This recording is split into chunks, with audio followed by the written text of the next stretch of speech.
All right, hello, welcome back. It's 5.3, the last section of new notes in the unit. This goes fast. We're probably testing in a couple weeks.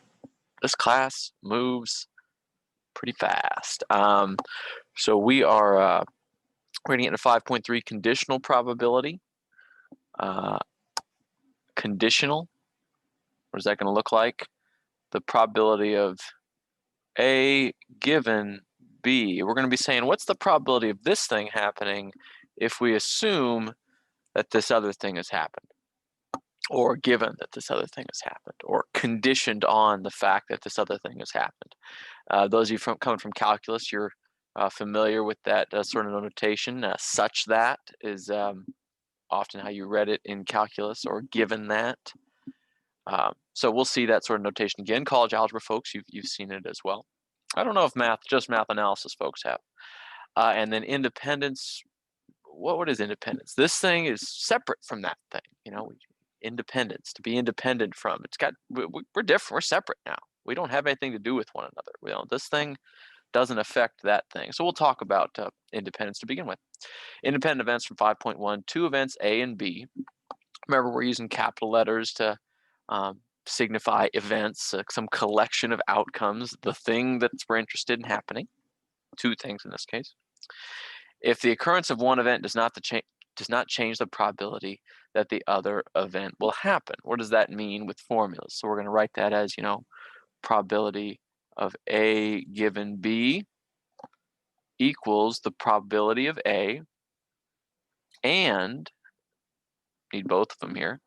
The probability of B given A is equal to the probability of B. All right. So you have to, let's talk about some things here. You need to understand that notation. If you just, if you're just glazing over notation, thinking that, oh, I definitely understand it. No, if you're never using the words, you don't understand it. So make sure you're using the words in the quiz coming up next week. You need to make sure you're writing in these, do you know what this statement means? The probability of A given B. The probability A occurs given that B has already occurred. So what does this mean? The probability of A given B is just the probability A. B doesn't change the likelihood of A occurring. What does this say here? B doesn't change the likelihood of A occurring. I never know how to spell that word. And the opposite, or excuse me, the converse is true backwards. Flip it around. I don't know which one that is. Probability of B given A is the probability of B. A having occurred doesn't change the probability that B is going to occur. They don't influence one another.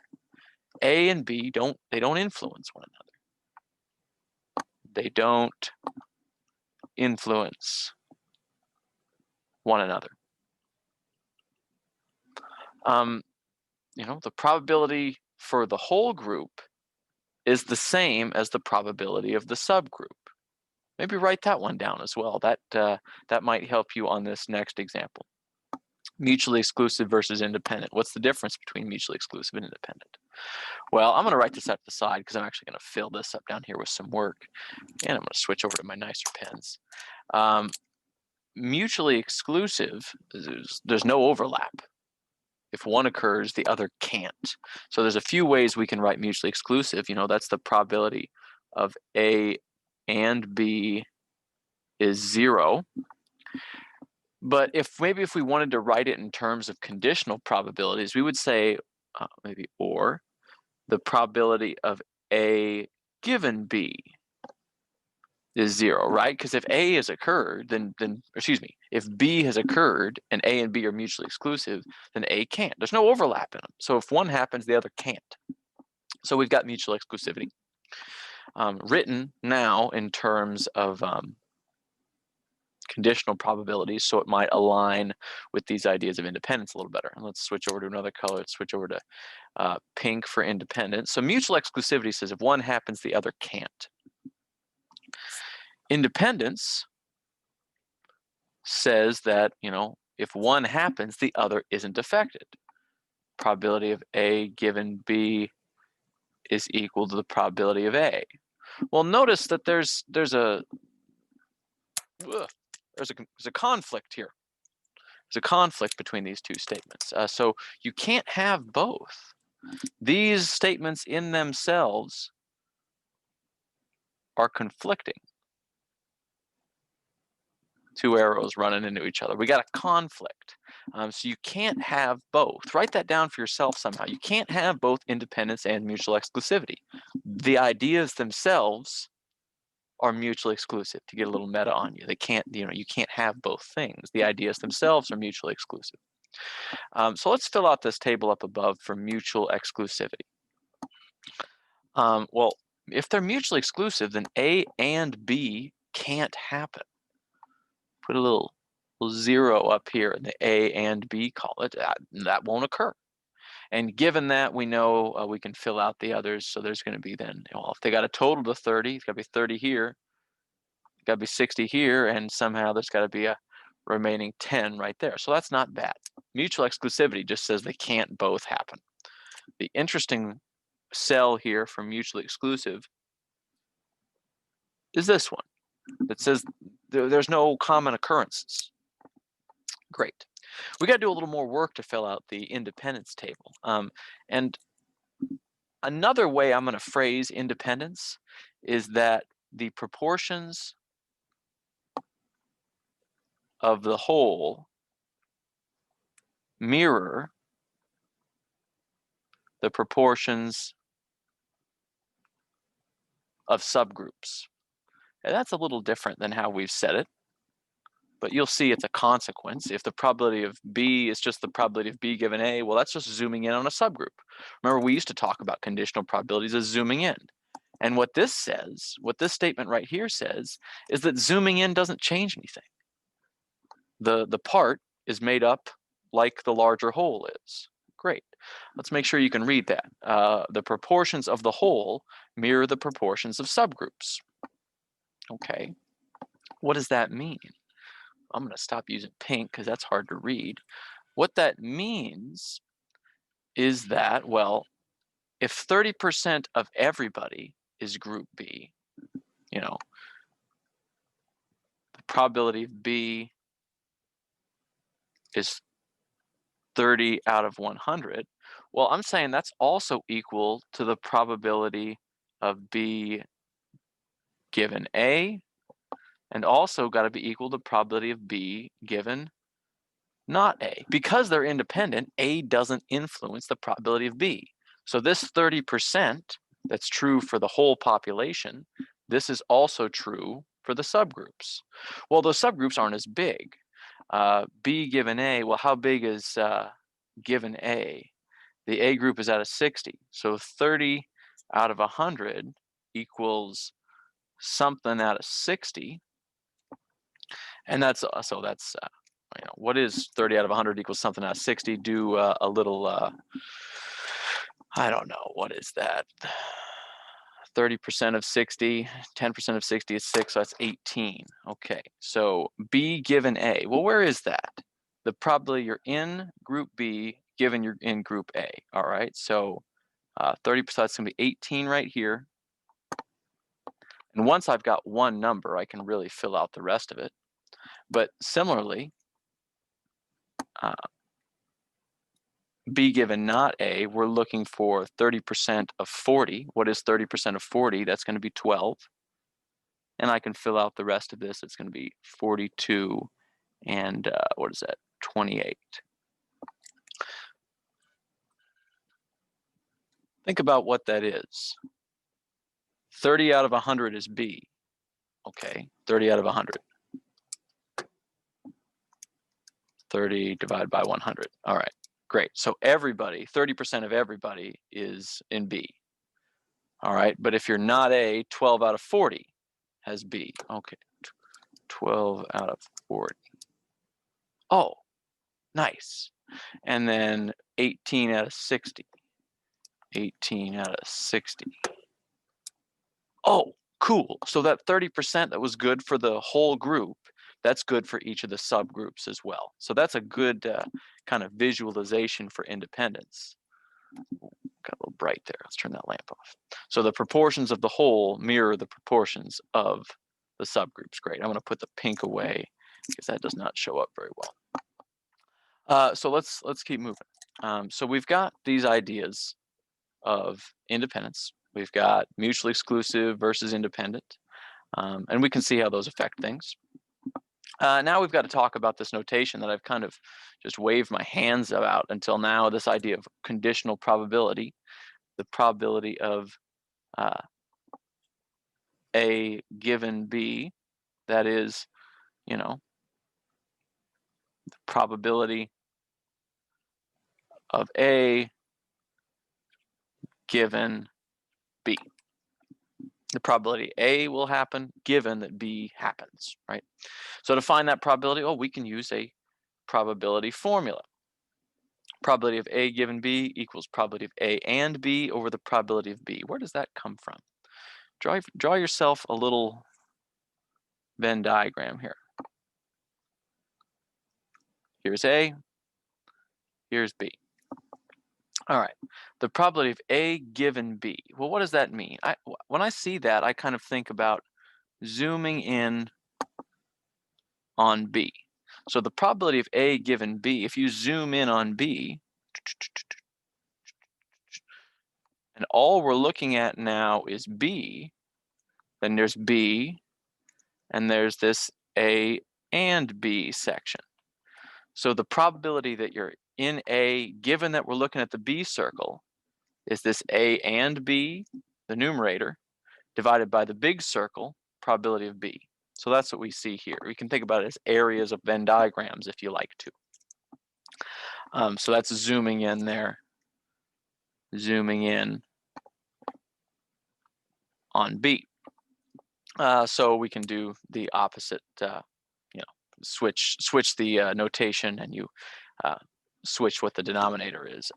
You're going to notice that the thing you condition on is in the denominator.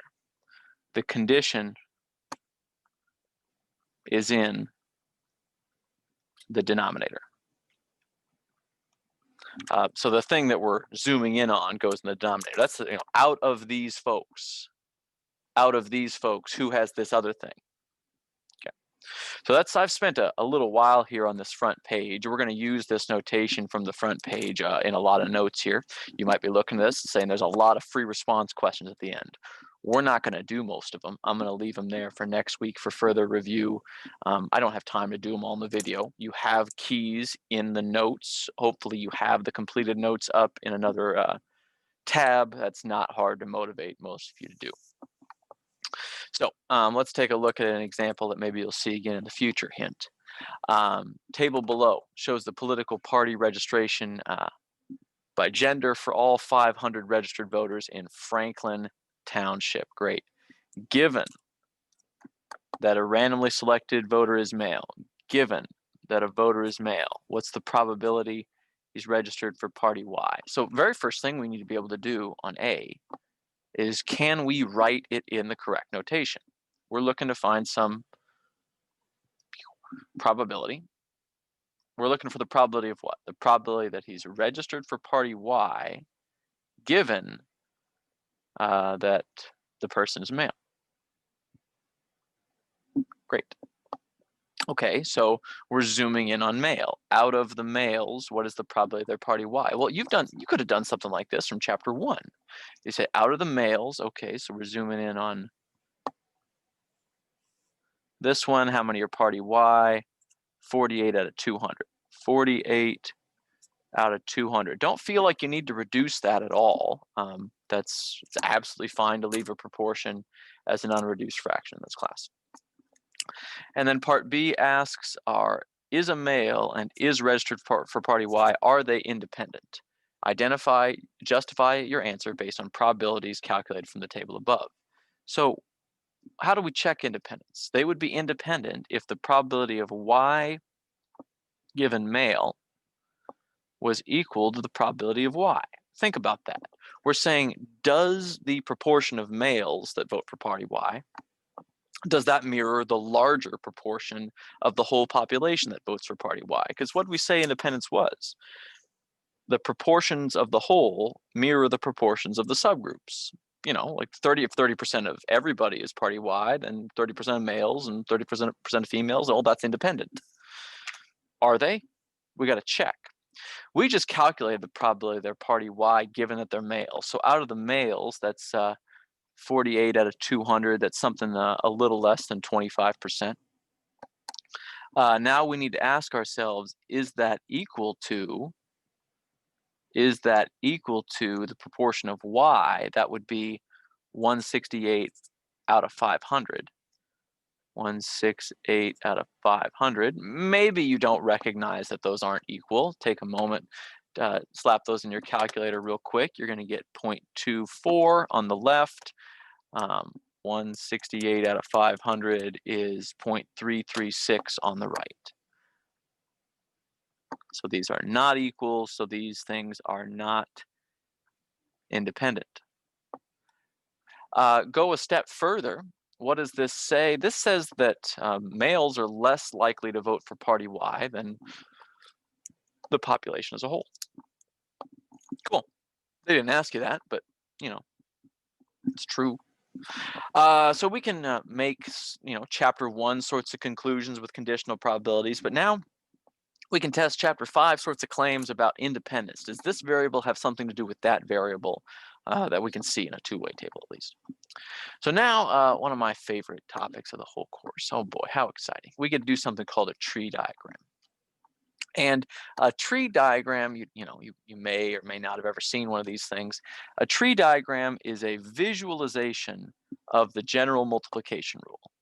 Visualization helps us see the general multiplication rule. What is a tree diagram? It's a diagram that helps us visualize successive chance processes. What does that mean? One thing after another.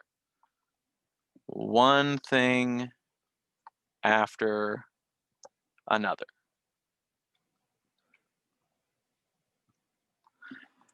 This happens, then this happens, then this happens. Great. What does that look like? Well, you start out with some population. This is your population. You start from here, and then you say, well, either something happens. Maybe A happens, or maybe A doesn't happen. That's A complement. That means not A. Did you remember that? There's a lot of vocabulary here. Do you understand the vocabulary and the notation? Notation is the challenge, maybe for this chapter. Make sure you know it. So A happens or A doesn't happen, and on those tree branches, you might put the probability of A happening, or maybe you put the probability of A not happening. Okay, so we can talk about A happening, A doesn't happen. That's kind of boring. You could flip a coin, it's heads or it's tails. You put 50%, 0.5 on each branch. But then maybe something else happens. Maybe B happens, or maybe B doesn't happen, or maybe down here, maybe B happens, or maybe B doesn't happen. And say that A happening or not happening changes the probability of B happening or not happening. Tree diagrams are really good for things that aren't independent. They work for things that are independent as well, but it's more interesting if they're not. Up here, what's this going to be? This is going to be the probability that B happens, given, well, A has already occurred, so I can put that conditional probability there. Similarly here, what's the probability that B doesn't occur, given that A has already? You can finish this out. Probability of B given not A, and the probability that B doesn't happen, given that A also hasn't happened. Cool. So on the branches, we can have just probabilities. We can have conditional probabilities. And if we multiply it out, if we like think about multiplying this branch out, the probability of A and B is the probability of A times the probability of B given A. So that's what I mean when I say that the tree diagram, this thing happens and then that thing happens, and we just multiply the probabilities down the branches. This is a visualization of what down here we have called the general multiplication rule. Again, this is on your formula sheet. The probability of A and B is the probability of A times the probability of B given A, which is exactly what we see up here as a result of multiplying down the branches of this diagram. So sometimes it's easier to think in terms of the formula. Sometimes it's easier to construct a tree diagram. One thing you might notice, folks, is that this is just a rewrite of the conditional probability formula. If you solve for probability B given A, you get that the probability of B given A is the probability of A and B over the probability of A. So you'll notice that is absolutely just a rewrite. That's a rewrite of the conditional probability formula. Cool. So we have tree diagrams to visualize these sorts of processes. We're going to have a number of examples, and that's going to be the bulk of our time here today. So an easy one to start. And again, I'm probably going to start skipping around these videos because the construction of these tree diagrams can take a bit of time. I'm going to start them. I don't think I'm going to make all of them. I think I'm going to lean on the key here. So let's jump into it. I will make this first one with you. Let's get to it. For adults 18 and over, 27% of adult internet users, are 18 to 29, 45% are 30 to 49, and 28% are 50 or older. Great. So that's a breakdown of ages of people who use the internet. They also find that 70% of internet users 18 to 29 have visited a video sharing site. This is such old data. 51% of 30 to 49-year-olds and 26% of 50 or older. What percent of all video internet users visit video sharing sites? We're trying to find the probability of they visit video. We're going to call that video sharing sites, probability VS. But we don't have the probability of VS. We have a bunch of conditional probabilities. We have the probability of video sharing given 18 to 20. We got a bunch of conditionals, but we don't have just, that total probability. How are we going to do that? Well, the way this is worded makes us think there are, start out with internet users. And of the internet users, we've got, 3 age brackets. You could be 18 to 29. That's 45% of folks. You could be 30 to 49. That's 0.27 up there, 0.45 in the middle, and of the 50 plus folks, that's 0.28. Great. All right, and of those populations, we then have the probabilities they visit video sharing sites. Great. So YouTube. So what's the probability they visit video sharing sites up here? It's 70, 51, and 26, 0.70 VS, 0.51 VS, 0.26. Great. So we want to know, what's the probability of video sharing? We can find a bunch of these, I can find the probability of video sharing, but only by adding up the probability they're 18 to 29 in video sharing, the probability they're 30 to 49 in video sharing, or even the probability they're 50 plus in video sharing. What am I talking about? Well, there's 26% of people that do video share. On the other side of this, there's a boring side that has people that aren't video sharing. Do I care about those folks? Not for this problem. So I need to multiply down these 3 branches, add those 3 probabilities together to find the overall proportion. Let's skip over to the key to look at this. Switching over to the key, hopefully you get work that looks a lot like this, adding those 3 intersections. That's what those are, folks. Those are intersections, the probability of A and B, the probability that they're 18 to 29 and they visit video sharing sites. That's 19% and 23% and 7% gets us to about 49.13%. Take a moment to do the next one for yourself. At least create the tree diagram for yourself. Let's try to create the tree diagram for yourself. Then we'll come back and answer some questions about Shannon hitting the snooze bar. I like this question. All right. So I like this question about Shannon and hitting the snooze bar and making it to class on time, not making it to class on time. So she's on time or she's late, and she hits the snooze bar or she doesn't. So what are we going to start out with? We're going to start out with Shannon. What are the things that Shannon does? She hits the snooze or she doesn't, no snooze. And then what happens from that? She's either late or she's on time. And the same thing happens down here, late or on time. And we're given all those probabilities, or we're given enough information to find all those probabilities. She hits the snooze bar 60% of the time, 0.6. So that means she doesn't hit it 40% of the time. Those are complementary events. One happens or the other doesn't. One happens or the other does. And those probabilities have to sum to 1. All right, so if she hits the snooze, well, then she's either late or she's on time. If she doesn't hit the snooze bar, there's a 90% chance she makes it on time. If there's no snooze, she's on time 90%. And so that means she's still late 10% of the time, even if she doesn't hit the snooze.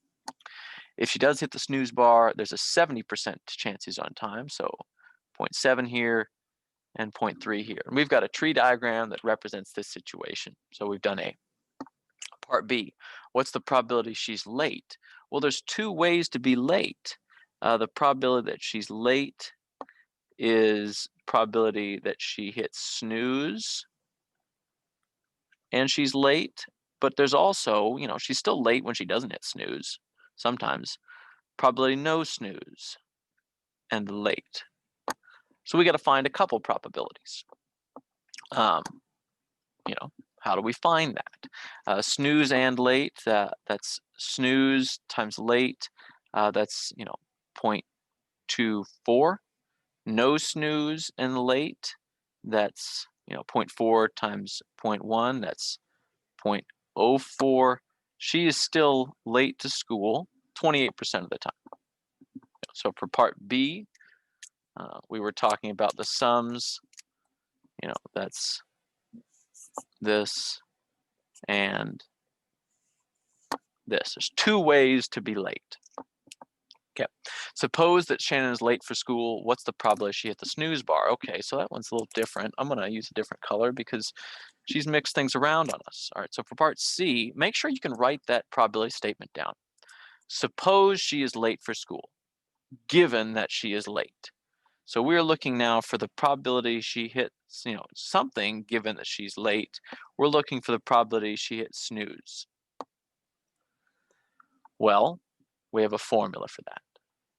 Probability snooze given late, well, that's going to be the probability snooze and late out of the probability that she's late. What we're now saying is, given that she was late, she's late 28 out of 100 days.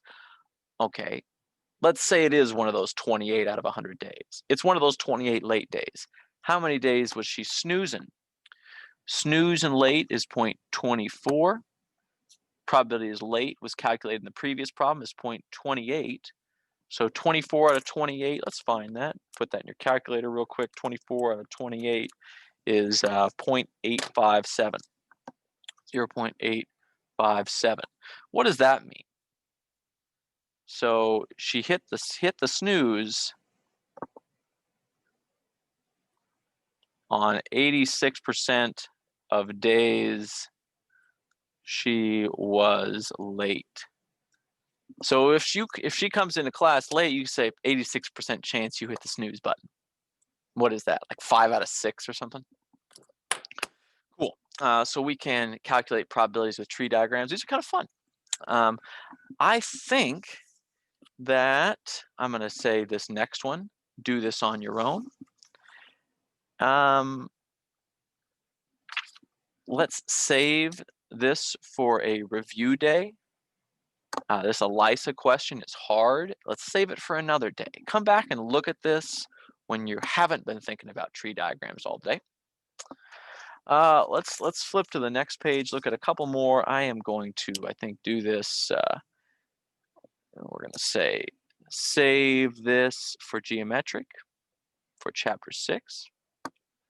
But we are going to do the drug testing one, or at least I'd like you to create it real quick. Many employers require prospective employees to take a drug test. Okay, positive result in this test indicates maybe that they were using illegal drugs. However, not all people who test positive actually use drugs. There are false positives. So I like this question because we talk about false positives, false negatives, true positives, true negatives. And we have these with disease testing. You know, sometimes people get a COVID test, it's negative when they actually have COVID. Sometimes it says they have COVID when they don't. Tests don't always get it right, and we can model that uncertainty with a tree diagram. So I'm going to help you make the tree diagram, but then I'm going to have you go back and reference the key. So let's make this tree diagram. So they use drugs or they don't. That's the first thing that happens. You don't drug test before the drugs have been used. You use the drugs, you don't use the drugs, then we test you on it. Okay. So we got employees. And what's the first thing that happens? They either use drugs or they don't. And what happens then? They either test positive or they test negative, or they test positive or they test negative. I can fill out probabilities on here. I know that 4% of folks use drugs, so 96% don't. And then false positive. What is a false positive? Down here, this is a false positive. That's someone who didn't use drugs but tested positive anyway. The false positive rate is 5%. Those people get scared. The false negative rate, that's right here. Those people that did use drugs that test negative is 10%. So we're going to put 0.10 so I can finish the rest of this out, 0.90 and 0.95. We've now created a tree diagram. You guys try and say what percent of employees test positive. There's 2 ways to test positive. Use drugs, don't use drugs and get unlucky. What percent of the people who test positive actually use illicit drugs? Out of the positive testers, out of these 2 branches, what proportion actually use drugs? Excuse me, this branch. So this branch divided by these 2 branches. And hopefully that's what we see when we take a look at the key. Scroll down, there's late and on time. Very nice. Triggers and fire alarms. ELISA test, that's a hard one. But this one should be able to do. He did it just with no tree diagram. I think the tree diagram is really valuable for visualizing it. So out of illegal drug use and positive test, that's going to be like 3.8% of people out of, a total of about 9% of people that had a positive test. So 40% of the people who tested positive actually used drugs. Ooh, that's bad. False positives can be bad. Okay, so we've got that. I think that I am okay actually leaving the remainder of these as problems to review. I think you've got enough to do your homework. You've got a bunch more problems here that you can work if you need help, need practice. They're all good problems. I just don't think it's worth to spend them even more time on this video. Maybe I'll come back next week and make a video outlining some of those extras. Talk to me in class about them. Still don't have anybody asking me for help outside of class, sending me emails, requesting Zooms when you're not here in person. You're going to want to start doing that probably. Make sure you're good on the notation. Notation here is important. If you don't understand it, it can get hairy. Because if you can't write the notation, you can't find the right formula. If you can't find the right formula, you can't solve the problem. So later.